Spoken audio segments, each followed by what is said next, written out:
IPL தொடரில் இரண்டாவது அதிகபட்ச ரன்களை குவித்த கொல்கத்தா அணி 106 ரன்கள் வித்தியாசத்தில் டெல்லி அணியை வீழ்த்தியது.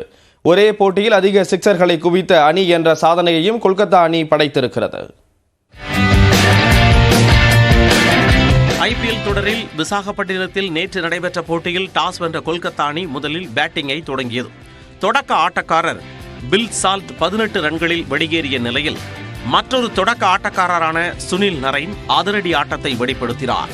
பவுண்டரிகளை விளாசிய நிலையில் ரசிகர்கள் உற்சாகமடைந்தனர். அணியின் உரிமையாளர் ஷாருக் கானும் எழுந்து நின்று கைதட்டி உற்சாகப்படுத்தினார்.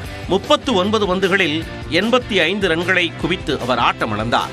பின்னர் ரகுவன்ஷி 54 ரன்களையும் ரசல் 41 ரன்களையும் எடுத்தனர். இதனால் 20 ஓவர்களில் அந்த அணி 7 விக்கெட் இழப்பிற்கு 272 ரன்களை குவித்தது. இது ஐபிஎல் வரலாற்றில் இரண்டாவது அதிகபட்ச ஸ்கோராக அமைந்தது.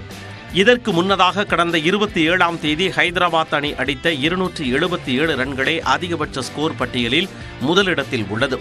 மேலும் நேற்றைய போட்டியில் 18 சிக்சர்களை விளாசிய கொல்கத்தா கடந்த 2018ஆம் ஆண்டில் சென்னை அணி அடித்திருந்த 17 சிக்சர்கள் என்ற சாதனையை முறியடித்தது.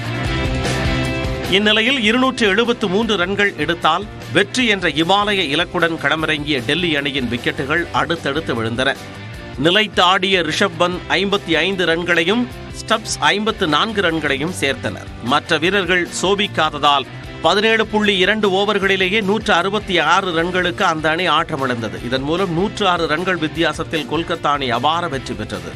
தான் பங்கேற்ற 3 போட்டிகளிலும் வெற்றி பெற்ற கொல்கத்தா அணி புள்ளி பட்டியலில் முதலிடத்திற்கு முன்னேறியது. இந்நிலையில் அகமதாபாத்தில் இன்றிரவு நடைபெறும் போட்டியில் குஜராத் டைட்டன்ஸ் மற்றும் பஞ்சாப் கிங்ஸ் அணிகள் மோதுகின்றன.